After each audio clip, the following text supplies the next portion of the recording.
नमस्कार दोस्तों, कैसे हैं आप सब। आप सभी का स्वागत है आपके अपने YouTube चैनल पर। और आज की हमारी कहानी शुरू करने से पहले जो भी चैनल पर पहली बार आए हैं या जिसने भी अभी तक चैनल को सब्सक्राइब नहीं किया है तो जल्दी से जाकर चैनल को सब्सक्राइब करें और घंटी का बटन दबाकर ऑल का आइकन जरूर प्रेस कर लें ताकि हमारी कहानियों की नोटिफिकेशन आप तक सबसे पहले पहुँचती रहे और आप हमारी कहानियों का आनंद उठाते रहें। दोस्तों, अगर आपको हमारी कहानियाँ अच्छी लगती हैं, लाइक शेयर और कमेंट्स करना ना भूलें ताकि हमारा भी हौसला बढ़ता रहे और हम आपके लिए ऐसे ही नई नई कहानियाँ लेकर आते रहें। तो चलिए शुरू करते हैं आज की एक और बेहतरीन कहानी।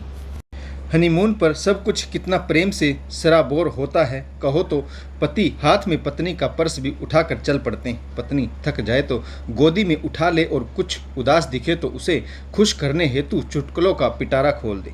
भले ही अरेंज्ड मैरिज थी किंतु थी तो नई नई।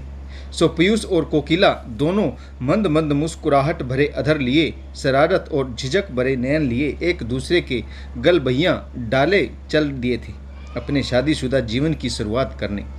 हनीमून को भरपूर जिया दोनों ने। न केवल एक दूसरे से प्यार निभाया अपितु एक दूसरे की आदतों, इच्छाओं, अभिलाषाओं को भी पहचाना। एक दूसरे के परिवारजनों के बारे में भी जाना और एक सुदृढ़ पारिवारिक जीवन जीने के वादे भी किए। हनीमून को इस समझदारी से निभाने का श्रेय पीयूष को जाता है कि किस तरह उसने कोकिला को अपने जीवन का अभिन्न अंग बना लिया। एक सुखी सशक्त परिवार बनाने हेतु और क्या चाहिए भला। पीयूष अपने काम पर पूरा ध्यान देने लगा। रात दिन एक करके उसने अपना व्यापार जमाया था। अपने आरंभ किए स्टार्टअप के लिए वेंचर कैपिटलिस्ट खोजे थे। न समय बंधन देखा न थकावट, सिर्फ परिश्रम करता गया। उधर कोकिला भी घर गृहस्थी को सही पथ पर ले चली थी। आज फिर देर से आई लीला। क्या हो गया है आज? कामवाली के देर से आने पर कोकिला ने उससे टोका।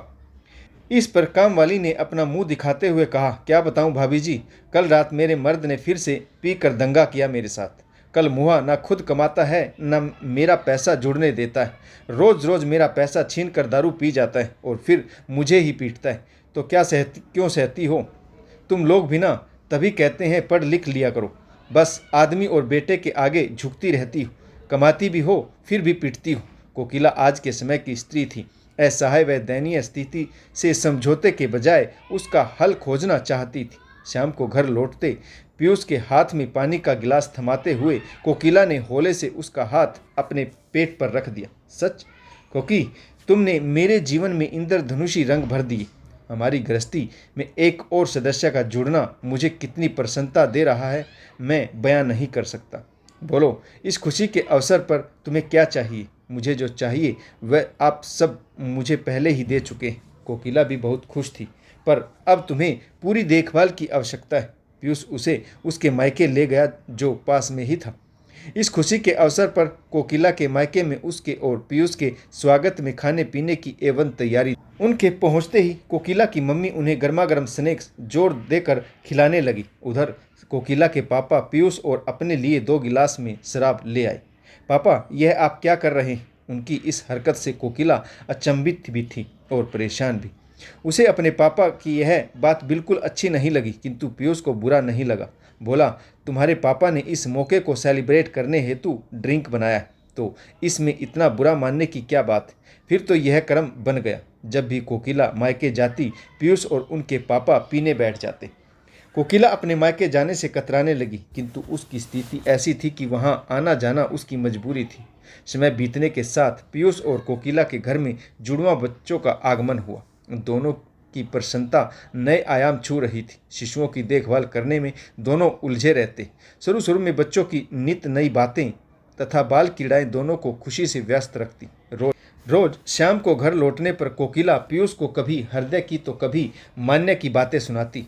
दोनों इसी बहाने अपना बचपन एक बार फिर से जी रहे थे। एक शाम घर लौटे पीयूष से आ रही गंध ने कोकिला को चौंकाया। तुम शराब पी के आए हो? अरे, वह मोहित है ना, आज उसने पार्टी दी थी। दरअसल उसकी प्रमोशन हो गई।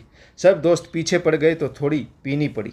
यह कहकर पीयूष फौरन कमरे में चला गया। 1-2 दिन की बात होती तो शायद कोकिला को इतनी परेशानी ना होती, किंतु पीयूष तो रोज़ शाम पीकर घर आने लगा। ऐसे कैसे चलेगा पीयूष? तुम तो रोज़ ही पीकर आने लगे हो। पूछने पर कभी कहते हो फलाना दोस्त ने पिला दी, कभी फलां के घर पार्टी थी, कभी किसी दोस्त की शादी तय होने की खुशी में, तो कभी किसी दोस्त की परेशानी बांटने में साथ देने हेतु। शायद तुम देख नहीं पा रहे हो कि तुम किस राह पर निकल पड़े हो। तुम्हारी सारी मेहनत, इतने परिश्रम से खड़ा किया गया तुम्हारा कारोबार, हमारी गृहस्थी सब नष्ट हो जाएगा। शराब किसी को नहीं छोड़ती। कोकिला को भविष्य की चिंता खाई जा रही थी। तुम्हारा नाम भले ही कोकिला है, पर तुम्हारी वाणी अब कोए समान हो गई। पीयूष झल्लाकर बोला, तो क्या रोज रोज पीकर घर आने पर टोकना? कोकिला भी चिल्लाई। ग्रह कलह को शांत करने का उपाय भी पीयूष ने ही खोजा। अगली सुबह सबसे पहले उठकर चाय बना उसने कोकिला को जगाया और फिर हाथ जोड़कर उससे क्षमा याचना की। मुझे माफ़ कर दो कोकी, देखो यदि तुम्हें अच्छा नहीं लगता तो मैं आज से नहीं पीऊँगा। अब तो खुश हो। और वाकई पीयूष ने शराब त्यागने का भरपूर प्रयास शुरू कर दिया। वे दोस्त छोड़ दिए जिनके साथ वह पीता था। जब उनके फ़ोन आते तब पीयूष कोई ना कोई बहाना बना देता। कोकिला बहुत खुश हुई कि अब इनकी यह लत भी छूट जाएगी।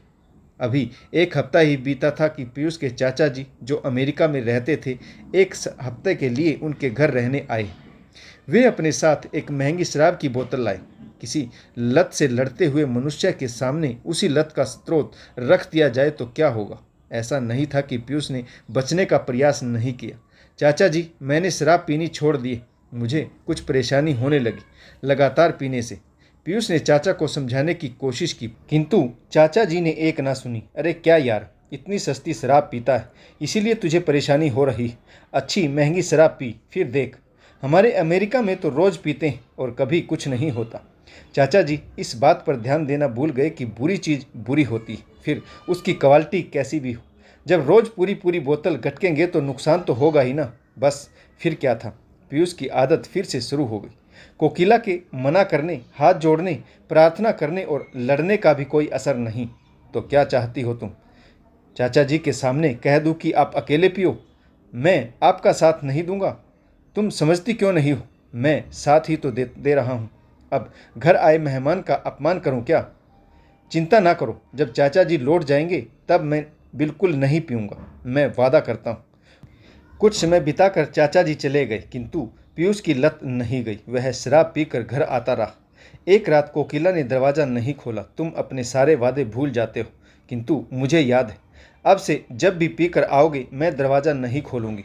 सुना तो कोकिला, बस इस बार घर में आने दो। आइंदा से बाहर से पीकर घर नहीं आया करूँगा, घर में ही पी लिया करूँगा। तो इसमें तुम्हें कोई आपत्ति नहीं है ना? बच्चे क्या सोचेंगे पीयूष? तो ठीक है, मैं बाहर गैरेज में बैठकर पी लिया करूँगा। वह कहते हैं ना कि पीने वाले को पीने का बहाना चाहिए। जिसे पीने की लत लग जाए वह कैसे न कैसे पीने के अवसर ढूंढ ही लाता है। घर में सहर्ष स्वीकृति न मिलने पर पीयूष ने गैरेज में पीना आरंभ कर दिया। रोज शाम गैरेज में दरवाज़ा बंद कर शराब पीता और फिर सोने के लिए लड़खड़ाता घर चला आता। कल रात फिर तुमने पूरी बोतल पी। कुछ तो ख्याल करो पीयूष, तुम शराबी बनते जा रहे हो। कोकिला नाराज होती। मुझे माफ़ कर दो कोकी, आज से बस 2 पैग लिया करूँगा। सुबह होते ही पीयूष फौरन क्षमा मांगने लगता, लेकिन शाम ढलते ही उसे सिर्फ बोतल नजर आती। उस रात जब फिर पीयूष लड़खड़ाता हुआ घर में दाखिल हुआ तो कोकिला का पारा 7वें आसमान पर था। उसने पीयूष को कमरे में घुसने से साफ मना कर दिया। मेरे और लीला के पति में इतना ही अंतर है कि वह उसके पैसे से पीकर उसे ही मारता है और तुम अपने पैसे से पीकर चुपचाप सो जाते हो। लेकिन गृहस्थियाँ तो दोनों ही उलझ कर रह गई है ना।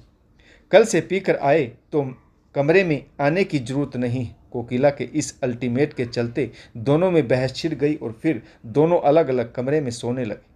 धीरे धीरे पीयूष और कोकिला एक दूसरे से और भी दूर होते चले गए। कोकिला पीयूष से नाराज रहने लगी। बार बार पीयूष के झूठ के कारण वह उसकी ओर से हताश हो चुकी थी। हार कर उसने उसे समझाना ही छोड़ दिया। अब पीयूष की तबीयत अक्सर खराब रहने लगी। वह बहुत कमज़ोर होता जा रहा था। जब तक डॉक्टर के पास पहुँचे तब तक बहुत देर हो चुकी थी। पता चला कि पीयूष को शराब के कारण गैल्पिंग सिरोसिस ऑफ लीवर हो गया। अस्पताल वालों ने टेस्ट की लंबी सूची थमा दी। रात दिन डॉक्टरों के चक्कर काटती कोकिला बेहाल रहने लगी थी। बच्चे भी कभी किसी रिश्तेदार के सहारे तो कभी किसी मित्र के घर अपना समय काट रहे थे। देखते ही देखते अस्पताल वालों ने कुल 18 लाख का बिल बना दिया। कोकिला और पीयूष दोनों ही कांप उठे। कहाँ से लाएंगे इतनी रकम? इतना बड़ा बिल चुकाने हेतु सब बिक जाना पक्का था। जमीन, शेयर, म्यूचुअल बॉन्ड, यहाँ तक कि घर भी। एक शाम पैसों का इंतजाम करने हेतु अपने निवेश के दस्तावेज लेकर पीयूष और कोकिला गाड़ी से घर लौट रहे थे। कोकिला बेहद उदास थी। उसकी आंखें बरस रही थी। यह क्या हो गया पीयूष? हमारी गृहस्थी कहाँ से कहाँ आ पहुंची। काश तुम पहले ही होश में आ जाते। कोकिला की बातें सुन उसकी हालत देख पीयूष की आंखें भी डबडबा गई कि काश उसने पहले सुध ली होती, अपनी पत्नी बच्चों के बारे में जिम्मेदारी से सोचा होता। डबडबाई आंखों से राह धुंधला जाती। गाड़ी चलाते हुए आंखें पोंछने को जैसे ही पीयूष ने नीचे मुंह झुकाया, सामने से अचानक तेजी से आते एक ट्रक ने उनकी गाड़ी को टक्कर मार दी। पीयूष और कोकिला की मौके पर ही मृत्यु हो गई। नन्हे, हृदय और मान्य अब इस संसार में बिल्कुल अकेले रह गए। कौन सुध लेगा इन नन्ही जानों की? जब नाविक ही नैया को डुबोने पर आतुर हो तो उस नाव में सवार अन्य लोगों की जिंदगी डोलना लाजिमी था। दोस्तों, शराब एक ऐसी बुरी लत है जिसमें सिर्फ एक इंसान नहीं बल्कि पूरा खानदान डूब जाता है। तो दोस्तों, आशा करता हूँ आपको यह कहानी जरूर पसंद आई होगी। इस कहानी में किस पात्र की भूमिका अच्छी रही और आपको इस कहानी से क्या सीख मिली, यह भी कमेंट्स करके जरूर बताइएगा। आशा करता हूँ आपको कहानी जरूर पसंद आई होगी। अगर आपको हमारी कहानियाँ अच्छी लगे, लाइक, शेयर और कमेंट्स करना ना भूलें, ताकि हमारा भी हौसला बढ़ता रहे और हम आपके लिए नई नई कहानियाँ लेकर आते रहें। तो दोस्तों, कहानी पढ़ने के लिए आप सभी का बहुत बहुत धन्यवाद। जय हिंद, वंदे मातरम, भारत माता की जय। जय जवान और जय किसान।